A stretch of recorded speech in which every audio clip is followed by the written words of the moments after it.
ორი ქვეყნის ერთი ჯაშუში დაკავებულია ერთ-ერთი არასამთავრობო ორგანიზაციის დამფუძნებელი, რომელიც წლების განმავლობაში სისტემატურად მოიპოვებდა და გადასცემდა სადაზვერვო ინფორმაციას უცხო ქვეყნების სპეცსამსახურებს. მათივე დავალებითა და დაფინანსებით გულბაათ რცხილაძეს შექმნილი ჰქონდა საინფორმაციო პლატფორმები და ორგანიზებას უწევდა ქვეყნის მასშტაბით სხვადასხვა ღონისძიების ჩატარებასაც. ასეთია გამოძიების ინფორმაცია, რომლის მიხედვითაც ბრალდებული ჯაშუშობისთვის მატერიალურ სარგებელს იღებდა. მოგვიანებით ცნობილი გახდა, რომ სუსმა საკუთარი ქვეყნის ინტერესების საწინააღმდეგო საქმიანობისთვის კიდევ ერთი პირი დააკავა, რომელიც საქართველოსა და რეგიონში, მათ შორის მეზობელ ქვეყნებში მიმდინარე პოლიტიკურ-ეკონომიკური პროცესების ძალოვან უწყებებსა და უსაფრთხოების სტრუქტურებში არსებული ვითარების შესახებ სპეცსამსახურებისთვის საინტერესო მონაცემებს აგროვებდა და დაშიფვრის სხვადასხვა მეთოდით გადასცემდა.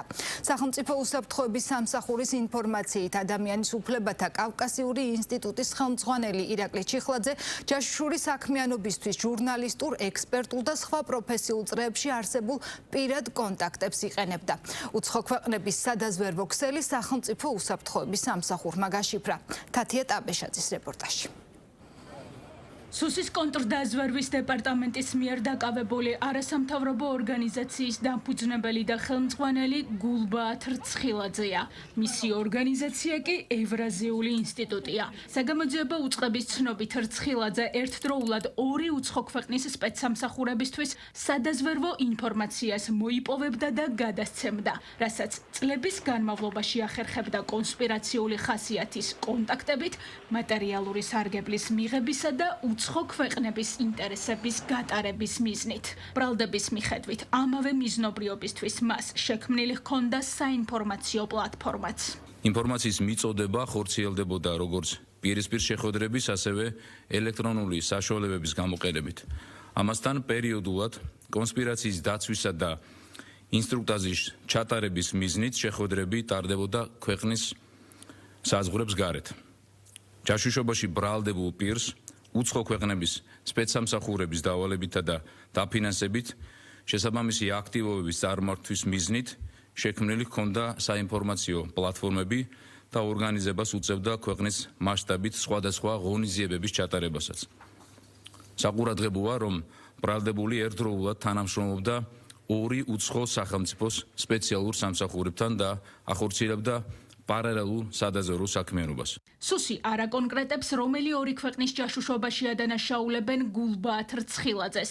ერთი ფაქტია, რომ მას საჯაროდაც უსაუბრია რუსული სახელმწიფო ფონდიდან მიღებული დაფინანსების შესახებ. კერძოდ დაუფინანსდა ორი აკადემიური შინაარსის წიგნი, რომელიც რუსეთის როლის შესახებაა. მხარდაჭერილია ვებგვერდით, თუმცა რუსეთისგან მუდმივი დაფინანსების მიღება არ დაუდასტურებია. დაკავებული მისივე ადვოკატის ინფორმაციით ბრალს არ აღიარებს. უფლებადამცველის თქმით, საგამოძიებო მასალებით, რომელთა შორისაა როგორც წერილობითი, ისე ვიდეო ჩანაწერები, მისი დაცვის ქვეშ მყოფის წინააღმდეგ უტყუარი მტკიცებულება ვერ იქნება. ყველაფერს საჯაროდ ამბობდა, გამჭირვალედ რა. ობიექტივზე გადაწყვეტა მიყავდა, თან ჟურნალისტობდა, თან გარკვეულ კონფერენციებს ატარებდა ხოლმე და არ მალავდა არაფერს. ამ ყველაფრიდან გამომდინარე, გამორიცხულია, რომ მას რაიმე ჯაშუშური ქმედება განეხორციელებინა. მტკიცებულებები რამდენად არის საკმარისი გამამტყუნებელი განაჩენისთვის და რამდენად არის იმ ვიდეო მასალაში რაიმე დანაშაულებრივი ქმედება ასახული, ამაზე უნდა იმჩნევლოს სასამართლო.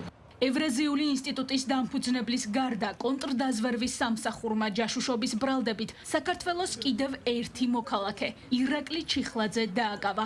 ის სამოქალაქო მოსმენების კავკასიური ცენტრის დამფუძნებელი და ხელმძღვანელია. ამ შემთხვევაში დაკავებულს ერთ-ერთი უცხო ქვეყნის სპეცსამსახურებთან თანამშრომლობას ედავებიან. საგამოძიებო უწყება ამბობს, რომ ჩიხლაძე საქართველოში სადაზვერვო სახის ინფორმაციას პირადი კონტაქტებით მოიპოვებდა და დაშიფვრის სხვადასხვა მეთოდებით გადასცემდა. გამოძიების თანახმად ის სპეცსამსახურებისთვის საინტერესო ინფორმაციას მეზობელ ქვეყნებშიც აგროვებდა. ბრალდება ამბობს იმასაც, რომ ჩიხლაძე მართავდა სხვადასხვა პირისგან შემდგარ სადაზვერვო ქსელს, რომლის ფარგლებშიც გასცემდა დავალებებს და აკონტროლებდა მისი შესრულების პროცესს. ქსელის წევრებს შორის კი ანაწილებდა ჯაშუშობისთვის მიღებულ თანხებს.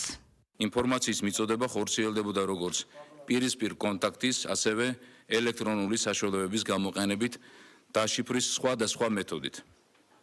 გადაცემული სხვადასხვა კატეგორიის ინფორმაცია მოიცავდა საქართველოსა და რეგიონში, მათ შორის მეზობელ ქვეყნებში მიმდინარე პოლიტიკურ-ეკონომიკური პროცესების, ძალოვან უწყებებსა და უსაფრთხოების სტრუქტურებში არსებული ვითარების შესახებ სპეცსამსახურებისთვის საინტერესო მონაცემებს. გარდა ამისა, უცხო ქვეყნის სპეცსამსახურის წარმომადგენლის დავალებითა და დაფინანსებით დაგავებული პირი პერიოდულად გადაადგილდებოდა სხვა ქვეყნებშიც და იქ არსებული კავშირების მეშვეობით უცხო ქვეყნის სპეცსამსახურის დაინტერესების შესაბამისად მოიპოვებდა სადაზვერვო ხასიათის ინფორმაციას.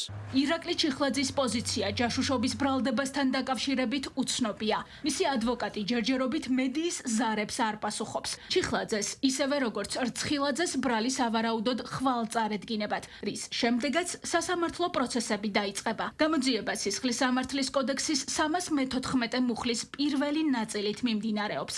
ბრალის დამტკიცების შემთხვევაში კი მათ 8-დან 12 წლამდე თავისუფლების აღკვეთა ემუქრებათ.